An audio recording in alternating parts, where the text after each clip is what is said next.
Welcome back to Fire to Fork. Well, no fire to fork as it turns out today. One of the most common questions I get, mainly at four-wheel drive shows, is people come up to me and they say, what do you do when it's fire ban? And I respect the question, but that exact statement is a very good indication of how little education there is about what is a fire ban, when can you have a fire, when can't you have a fire. And the blanket term fire ban is just not right for in the real world. And I'll explain to you what I mean. Now, the perfect example I've got is if I leave my house near the city and I drive south and I'm going to Denmark.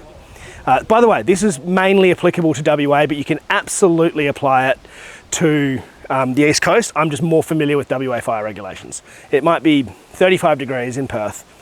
I drive south, I hit Armidale, going through Armidale, and there are a million signs saying total fire ban. Now, at my house, I could have had a fire in my backyard, no worries. It wasn't total fire ban there. It is in Armidale. Fine, it's done suburb to suburb. I then start driving, heading down Albany Highway, and I drive through a ton of little towns. There are towns there that literally at 0 point in the year, can you have a fire? 0 times every year, you're allowed to have a fire legally. I then keep going, fire ban, fire ban, fire ban, total fire ban, fire ban, fire ban, fire ban. Denmark, do whatever you want. Go to a private property, you can have a fire. You can't have a fire in the bush in the middle of summer, but you absolutely can if that little fire danger rating thing is moderate or off. You can have a fire. You can check it on the website, you can check it on the Emergency WA page. So for people to say WA has a fire ban, you have to remember how big WA is. If I'm driving from, say, Esperance to Kununurra, that's a 40-hour drive. There are a lot of different environments. If it's the middle of summer, Esperance probably does have a fire ban, and Kununurra is probably in flood and absolutely doesn't have a fire ban.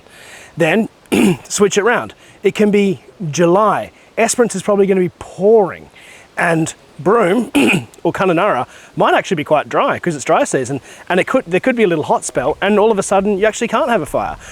Now, so you have to understand that it's so different, and I see people saying, "Oh, what are you doing? You're having a fire, and there's a bushfire raging in Toodyay." I'm like, "Yeah, that's in Toodyay. It's 500 kilometres away from where I am. In a lot of places, that would be 2 countries away." There is a huge variance in the climate in WA. Massive, massive, massive variance. You have to understand this, to give you an idea of the scale of WA, it's about 3 times the size of Texas.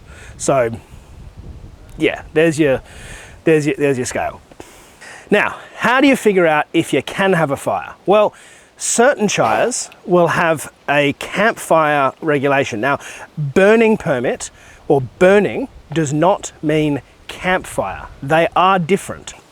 A campfire is just that. It's a fire at camp that you use to sit around and eat your dinner and sit around and drink beers around.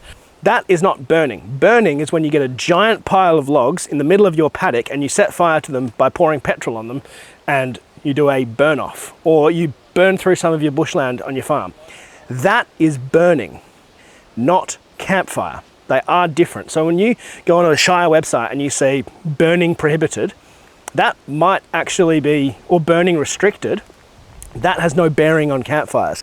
So you want to figure out if you can have a fire. First step is go to the shire website that you're in. And there are lots of different shires in WA, so you've got to check each one. Not all of them are clear, unfortunately. Some shire websites don't mention campfires at all. They don't mention camping or cooking fires at all. In those cases, I just try and avoid it. But in most places where you can camp and cook and things like that, they do talk about it. So the more popular ones are usually pretty good with it, and they usually have pretty clear regulations. So the first step, so say Shire of Kalbarri, which is actually Shire of Northampton. I was there the other day, and it said for Lucky Bay, you can have fires after the 2nd of May. I was there on about the 12th of March. And so time-wise, I should have been allowed to have a fire, but the fire danger just nipped up from moderate to high. Therefore, they stopped allowing campfires. I should have checked it more thoroughly, but I didn't. Now, how do you check it? You get the Emergency Emergency WA web page, which is, I'll put the address on the screen, and then you filter by fire danger and fire bans, and then you simply scroll the map and you'll be able to click on that area and it'll tell you what the fire danger is on that day. So you basically have to look at the Shire, the emergency site. Shire of Denmark makes it even easier, where they actually have the rules and the little fire danger thing at the bottom of the website, which I find really useful. Now, what constitutes a fire versus a barbecue? This is unclear at best, but here's what I can figure out. A barbecue is an enclosed, not fully enclosed, but at least partially enclosed pit with a solid fuel in it. This is a solid fuel barbecue, not a gas barbecue, they're different, without a flame of any real description. The regulation I've seen, and this doesn't apply everywhere, is a 15 centimetre limit on the flame. And it's probably a good rule of thumb. If you're putting wood in there, your flame's going to go above 15 centimetres and you're not legal.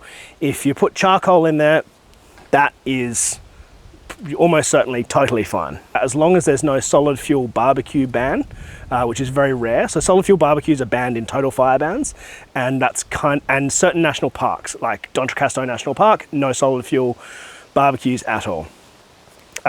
So you can, that's why I can get away with going down to the beach and having a solid fuel barbecue on the beach. That's totally fine. But I wouldn't be allowed to take a load of Jarrah and have a barbecue in the same device. So that's important. Lastly, caravan parks. There are certain caravan parks in WA. They've just changed some of them recently, which is a real shame. Some around Bremer Bay, some around Denmark, Albany, where you can have fires all year round as long as you meet a certain number of requirements. As I said, fire danger always moderate or below. A contained fire pit. Now make sure your fire pits are compliant, and what I mean by that is they don't burn the grass. So something that stands off the ground, I use the mini braai or the compact braai. They're great. The caravan parks love them because they are way off the ground and they don't hurt anything. You can also buy a small welding blanket to put underneath them, or those sort of concertina style ones like the Red Roads ones and Snow Peak and all that kind of thing with a base are usually fine. Even better if they have a base and a stand. That will be sort of first prize, and you definitely won't get in any trouble over that. And also make sure that they don't drop anything onto the grass. Caravan parks and grass you do not mess with the grass. They will castrate you. Look, I hope that's cleared things up a little bit. I probably made it about as clear as mud, but I just wanted to make it clear that what is happening in one part of the state or one part of the country does not impact the other part. If some parts of the country are green and lush and beautiful and in the middle of summer, and some are bone dry tinderboxes like I'm in right now. So hope that helped, and please do your research before reporting people for having illegal fires like I get all the time. Thank you very much, the Karens and the Darrens who like to call the police for random shires and report me for illegally having bonfires. Thanks for that, really appreciate that.